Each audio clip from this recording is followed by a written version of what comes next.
Tonight, Canada welcomes world leaders to the G7 summit in Alberta.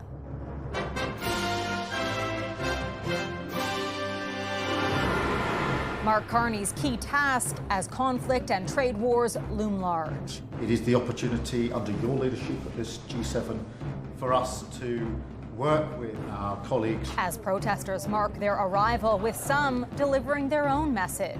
You need to start listening to your people.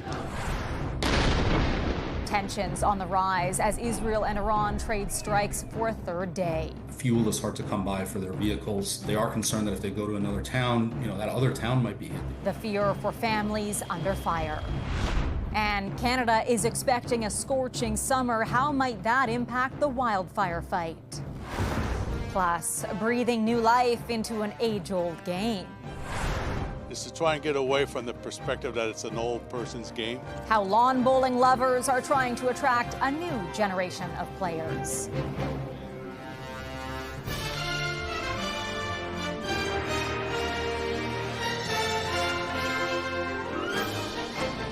CTV National News with Heather Butts.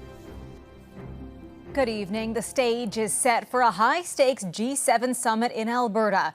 World leaders arriving in Canada ahead of tomorrow's official opening.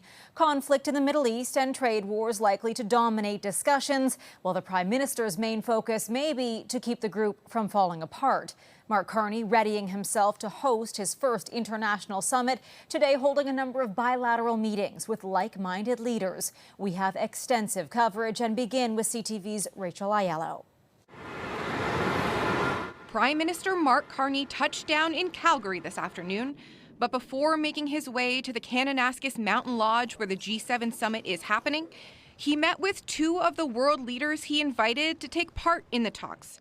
Australia's Prime Minister, the strength of the ties between our countries are great, and South Africa's President.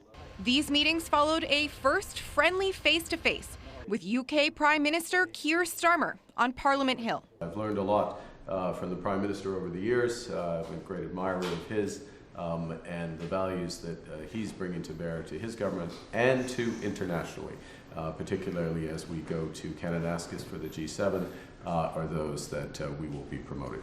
This morning, the two agreed to advance a series of economic growth and security initiatives.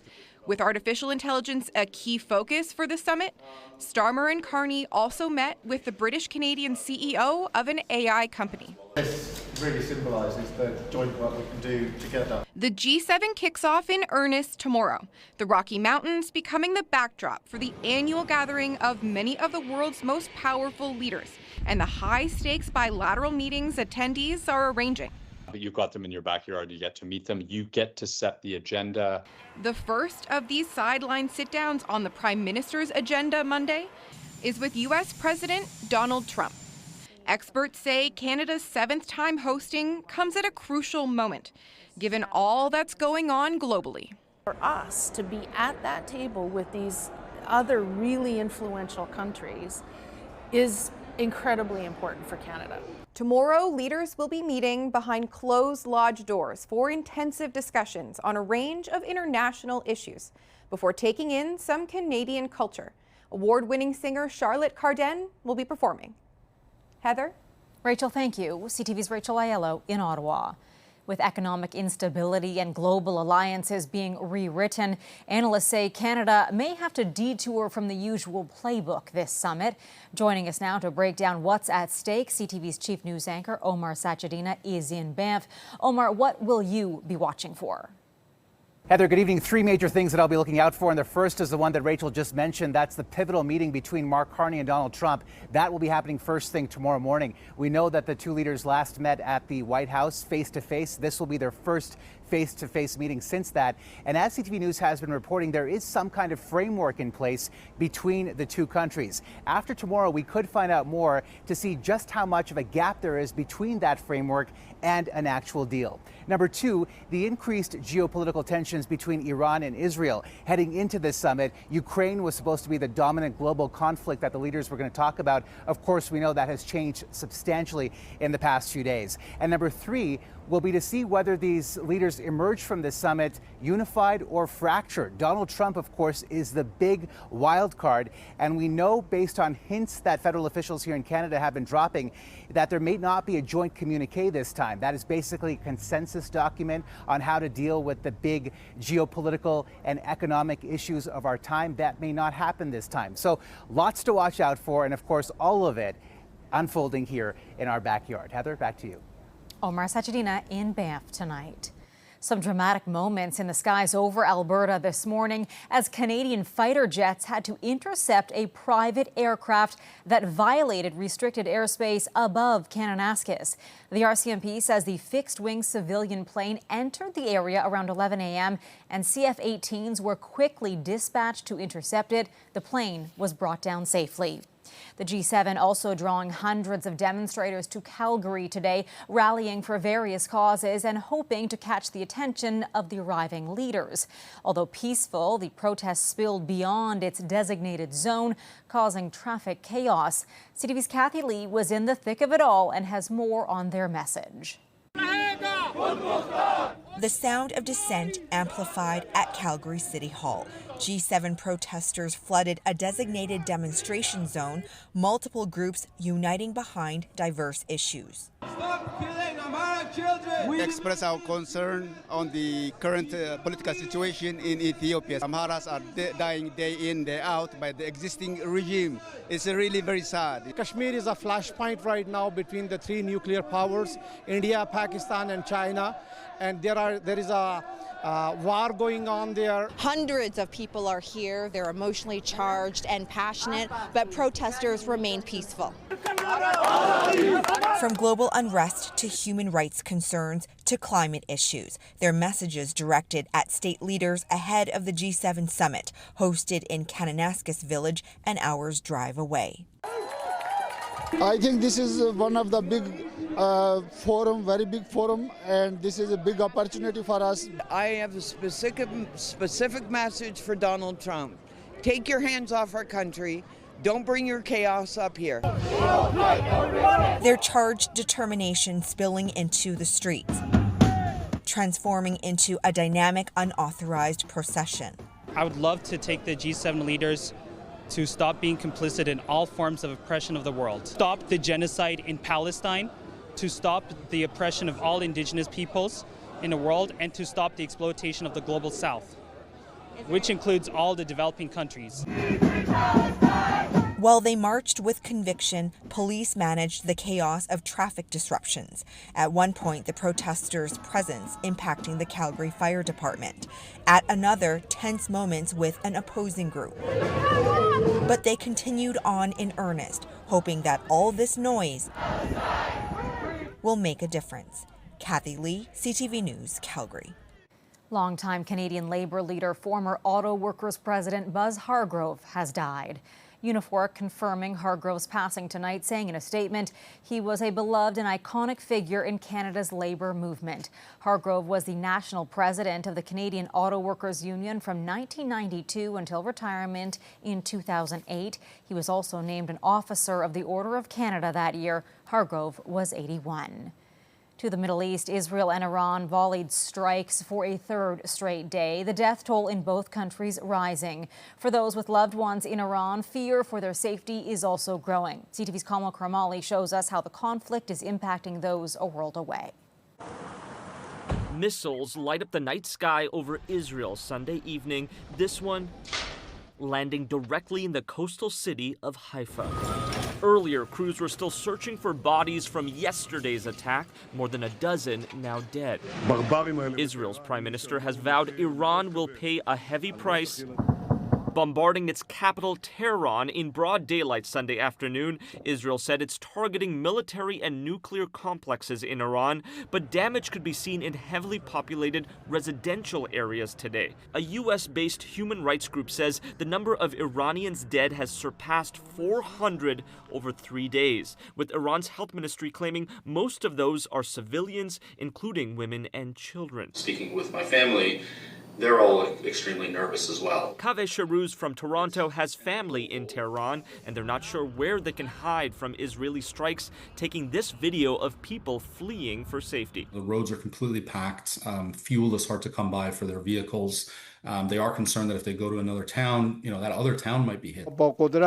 Iran's president promising a powerful response today, and that these strikes against his country are carried out with America's permission. U.S. President Donald Trump today pledging that Iran and Israel will make a deal, and that many calls and meetings are now taking place. It's time for a deal, and we'll see what happens, but sometimes they have to fight it out. Now, sources tell U.S. media Israel had a plan to assassinate Iran's supreme leader this weekend, but Trump said no. Iranians caught in the crossfire conflicted over who to support. While thousands held rallies against Israel, other Iranians abroad are hoping for the downfall of what they call Iran's authoritarian regime. Some actually had welcomed the strike, and some indeed had used the opportunity to highlight their enmity with the regime. Today, Global Affairs Canada said it is continuing to closely monitor the situation and condemns Iran's attacks on Israel, urging restraint on both sides. Heather. CTV's Kamal Karmali in Toronto. To developing news now when word that the suspect in the shooting of 2 U.S. lawmakers and their spouses in Minnesota has been caught.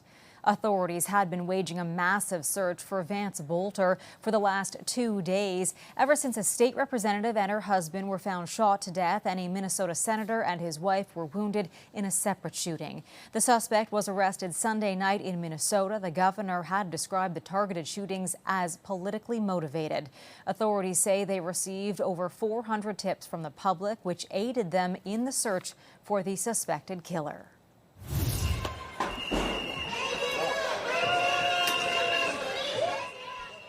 Thousands taking to the streets of Barcelona today to protest over tourism. They say the industry is out of control, leading to soaring housing prices due to Airbnbs. It's also forcing people out of their quiet neighborhoods. Spain is one of the most visited countries on the planet, hosting a record 94 million tourists last year. That number is expected to hit 100 million this year.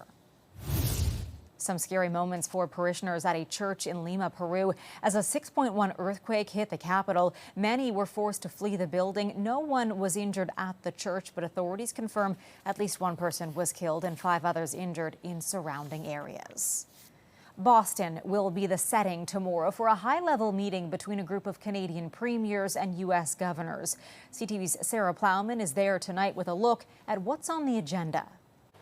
Trade and tariffs are likely to dominate these discussions, but so too will energy and tourism. This is a meeting between the Atlantic premiers, the Ontario premier, and Quebec's Minister of Economy, and the New England governors. This is a group that has a regular cycle of meetings they have for decades, but this summit comes at a time when Canada and the U.S. are facing off in a months-long trade war as negotiations to come to a deal are ongoing, and as the summer tourism season starts and many Canadians are choosing to boycott travel to the U.S.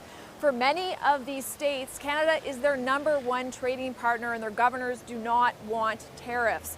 Maine's governor recently told CTV News that they are a tax heist. She's also pointed out that fewer Canadians are traveling to her state. One of the reasons why Maine has put up signs, bilingual signs, welcoming Canadians to make them feel welcome and bring them back to that state. New Brunswick's Premier Susan Holt was asked what she hopes to accomplish at this meeting.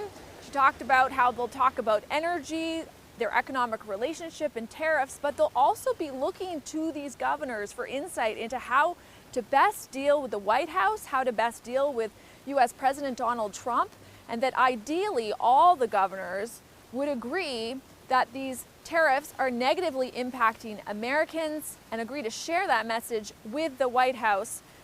Premier Holt says that would be a win. Sarah Plowman, CTV News, Boston. Coming up, summer expectations. In some places, it might come as one major heat wave. What type of weather Canadians can expect in the months to come.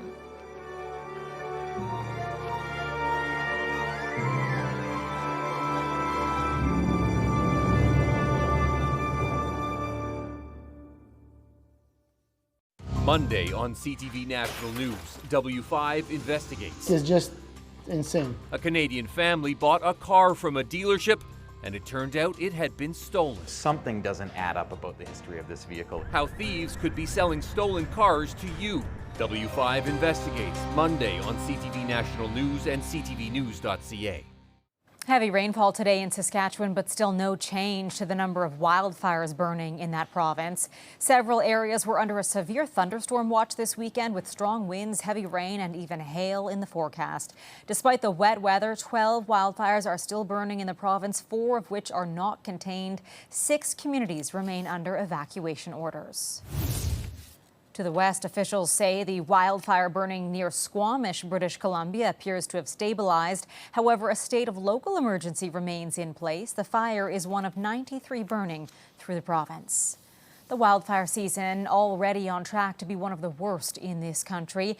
And the forecast for this summer isn't helping matters. CTV's Garrett Berry shows us how the next few months are shaping up to be hotter than normal right across the country. Is this a sign of heat to come? Summer weather has broken out in St. John's, warm temperatures bringing afternoon picnics at this downtown park a few weeks earlier than expected. My wife was pregnant last year around this time, so the heat was ultra unbearable for her. So now that we have that behind us, we're just taking every opportunity to appreciate the nice weather. Well, we got a football, soccer ball, we got good company, and I think that's all you really need here at Berryman Park. Forecasters with Environment Canada say there's more on the way. They are nearly certain that this summer will be hotter than average in almost every single corner of the country. In some places, it might come as one major heat wave. In others, it could be recurring short warm spells, or just a subtle, consistent warmth that pushes seasonal averages up, enough to nudge the stats, but not always noticeable. It's not all sunshine. More severe fire weather is on the horizon across the prairies. Tens of thousands have already been forced from their homes this year, and predictions show August could be a particularly punishing month, with warm and dry conditions combining to make fires more potent. What that indicates is not how likely a fire is to get started, but once there is ignition, how likely is the fire to become severe. That brings more unpredictability for the fires and potentially more smoke billowing across the country. You could see it this week as far east as St. John's. Health officials say that's something else to look out for this summer. Garrett Berry, CTV News, St. John's. Still ahead, a decades-long debate in Nova Scotia.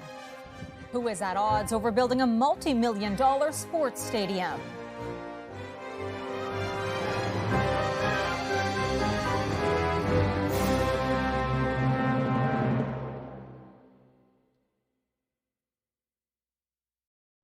George Russell of Mercedes-Benz is the Canadian Grand Prix champion.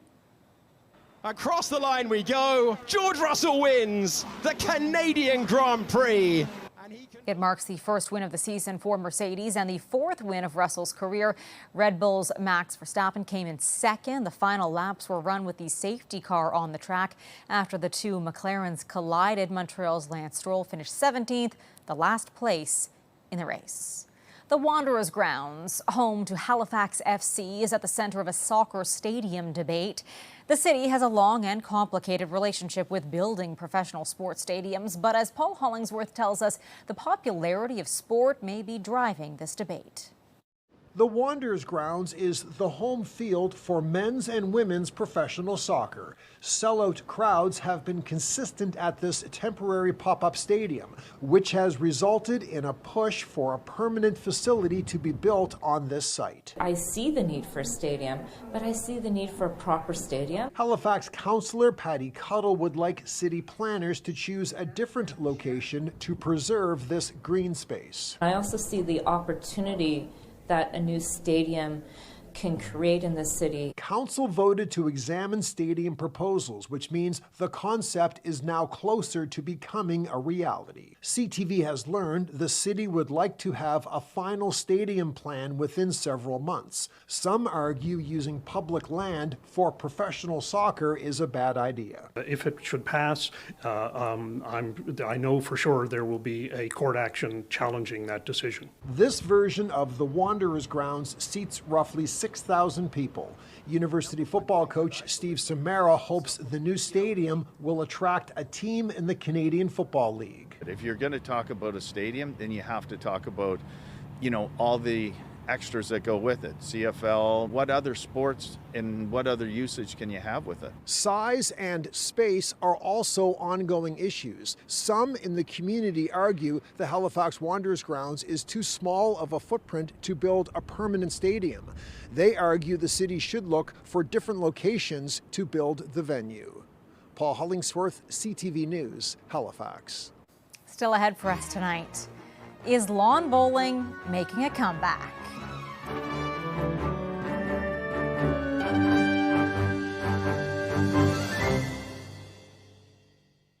Lawn bowling is a sport that's popular in communities across Canada, but it has especially deep roots in Quebec. And now one man is making it his mission to attract a new generation to the game. CTV's Denise Roberts has the story. Ryan Craig was a child in Northern Ireland when he picked up his first bowl. I came through the game at a young age because of my grandmother. She was an international coach for Ireland. And she gave me some coaching and I just fell in love with the game. So when he moved to Pierrefonds 3 years ago, he immediately joined the local lawn bowling club. He not only found community, but this year he won the Quebec men's singles title. So the trophy was first played for in 1925, and that was a pretty special moment to win that. The game of bowls, or lawn bowling as it's known here, traces its roots back to ancient Egypt, but it found its true home in Scotland, and from there it was exported around the world, including Quebec. But in the last few decades, lawn bowling has taken a hit, as fewer people are taking it up. We've probably went from 2,500 members down to 500 playing members. We used to have around 11 or 10 clubs. Now we're down to 5. The Pierrefonds Lawn Bowling Club is owned by the city, but is run by volunteers. Carolyn McGarr is part of the Golden Girls League and says the bowling green provides community to those who may be isolated. During the pandemic, we lost a lot of members to COVID, and it allowed their spouses to have somewhere to go, somewhere to share their feelings and their losses. While it's popular with seniors, member John Devlin says it's important to grow the sport in schools. Once they see it and try it, they need to be hooked on it. Once they give it a try, is to try and get away from the perspective that it's an old person's game. Craig has already won his spot to represent Quebec. The next big match will be in Edmonton in August, where he'll have a shot at the national title.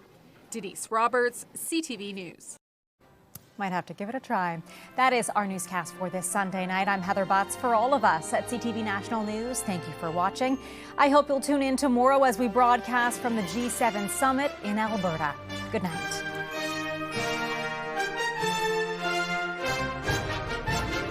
CTV National News, Canada's #1 newscast. Canada's #1 newscast for excellence in journalism. We begin tonight with breaking news. CTV National News with Omar Sachedina, winner of the Canadian Screen Award for Best National Newscast. Watch weeknights at 11